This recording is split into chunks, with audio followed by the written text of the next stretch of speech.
Bom dia, pessoal.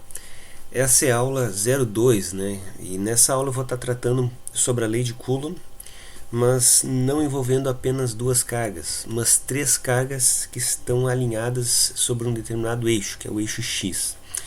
Então, para fazer o uso da lei de Coulomb, né, com três cargas, ou seja, usando um par de cada vez, a gente vai pegar esse exemplo aqui, ó. Então eu botei nesse exemplo três cargas que estão alinhadas e posicionadas sobre o eixo X, sendo que a carga situada na origem, ou seja, no ponto zero, possui 5 nanocoulombs. Na posição x igual a 2, encontra-se uma carga Q1 de 1 nanocoulomb, e na posição x igual a 4 está a carga de menos 3 nanocoulombs. Calcule o módulo, ou seja, o valor, a direção e o sentido da força elétrica resultante sobre a carga Q3. Então, na verdade, a gente vai ter que fazer o seguinte. Então, vamos pensar na seguinte situação aqui. Tá, primeiro, vamos desenhar. Eu sempre desenho isso no quadro ou numa folha de caderno, enfim, para entender a situação. Aqui eu tenho as cargas, a carga Q1, a carga Q3 e a carga Q2, certo? E aqui é o ponto zero, então 2 centímetros à frente, depois 4 centímetros à frente. Embora essas unidades aqui sejam em centímetros, na nossa equação a gente sabe que no sistema internacional a distância é dada em metros, então a gente vai ter que passar para metros isso aqui, certo? Mas é só para você entender, aqui é o zero, aqui à direita está uma carga e mais à direita dessa carga aqui está a outra. Ele quer saber a resultante sobre essa carga aqui. Então como é que a gente vai pensar, Vamos pensar o seguinte. Como resolver essa questão que envolve três cargas, se a lei de Coulomb só permite usar duas cargas de vez? Bom, a gente vai fazer o seguinte, a gente vai pensar na lei de Coulomb, só que a gente vai pensar na interação primeiro entre um par de cargas. Então aqui eu peguei F1, 3. O que acontece com essas duas cargas, entre 1 e 3? Então eu vou imaginar que essa carga Q2, ela não existe nesse momento, tá? Só vou pensar nessas duas aqui, Q1 é uma carga positiva, Q3 é uma carga positiva, então elas vão se repelir. Como eu quero reconhecer o que vai acontecer com Q3, então eu vou escrever ali um vetor. Então está aqui o vetor, ou seja, essa carga empurra a carga 3 para a direita. Então esse vetorzinho está me indicando, olha, tem uma força aqui que 1 fez sobre 3. Então está aqui a força de 1 sobre 3 para a esquerda, certo? Do nosso eixo aqui, o eixo horizontal, então para a esquerda dessa carga. E a gente vai lá para essa equação da lei de Coulomb e vamos sair colocando os valores. A constante, que é 9 vezes 10 na 9, o valor de Q1, que é esse valorzinho de 1 vezes 10 na menos 9, 1 nano, o valor de Q3, que é 5 vezes 10 na menos 9, 5 nanocoulombs, e essa distância aqui, que separa as cargas, de 2 centímetros, que é 2 dividido por 10, ou 2 vezes 10 na menos 2 metros. Como isso aqui é o quadrado, então isso ali vai me dar 4, 2 ao quadrado é 4, e aqui eu multiplico os expoentes, fica 10 na menos 4. 5 vezes 1 dá 5, somos expoentes, fica menos 18.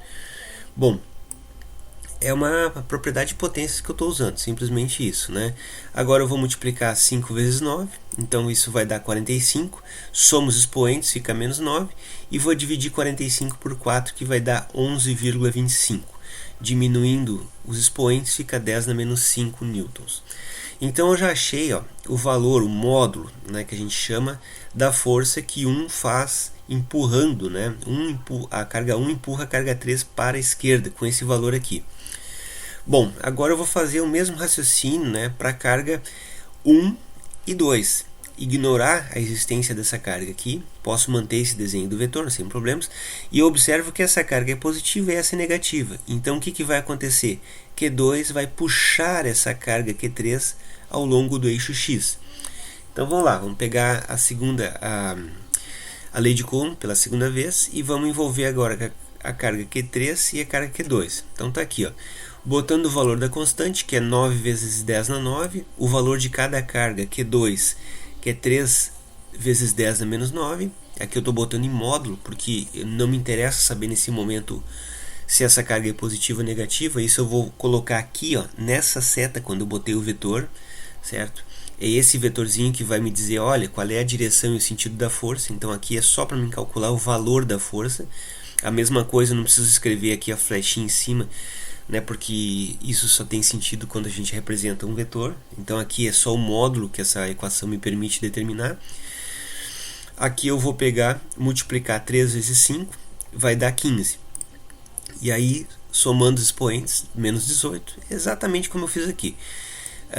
E aí eu vou multiplicar esse 9 vezes 15, isso vai dar 135 vezes 10 na menos 9. Somando os expoentes fica menos 9. E depois vou dividir 135 por 16, que aí vai me dar 8,43. E tem mais algumas casas decimais que eu tirei aqui, né? Então, vezes 10 é menos 5 newtons. Agora é que eu vou fazer o vetor, achar o vetor resultante, que é isso que pergunta, qual é o valor da força resultante. A força resultante é aquela força que se obtém fazendo a soma vetorial. Por isso que é importante vocês assistirem, né, um vídeo que eu vou estar passando. Eu dou aula de física também, né? Então tem um vídeo lá só sobre soma vetorial. E aí é importante vocês assistirem aquele vídeo também, né? Eu vou estar postando aqui nessa turma de vocês, né? Então como é que eu faço a soma vetorial? Já que tem um vetor para a direita e um para a esquerda. Então eu vou pegar e vou achar o vetor resultante da seguinte forma. Vai ser um vetor, que é o vetor de maior valor. Aqui a setinha, pelo correto, ela era para ser até maior, né? Porque esse vetor aqui, ó, tem 11 e esse aqui tem 3. Então esse seria o correto, a gente diminuir o tamanhozinho desse vetor, mas como eu já desenhei aqui, deixa assim, né? Mas ele é um pouquinho menor, ele vem até aqui, já que esse aqui, ó, se vai usar uma escala, teria que ser de acordo com o tamanho, né? E vai ser uma força menos a outra, ou seja, a maior menos a menor.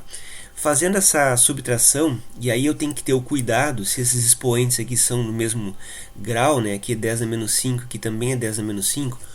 Se isso acontece, é só a gente fazer 11,25 menos 8,45 e manter esse expoente. Então isso vai dar 2,82 vezes 10 a menos 5. E essa força resultante, eu até posso desenhar ela aqui, ó, né? É uma força que vai, ó, para a esquerda, né? Como o valor é 2,82, é uma forcinha um pouquinho menor, né? Então vamos desenhar ela aqui, ó, né? Colocando ela para cá, ó, tá? Então ela empurra. Esse vetorzinho estaria mostrando assim, olha, essa carga Q3, ela é empurrada para o infinito, né? Para a esquerda, ao longo do eixo X, na direção horizontal e no sentido para a esquerda.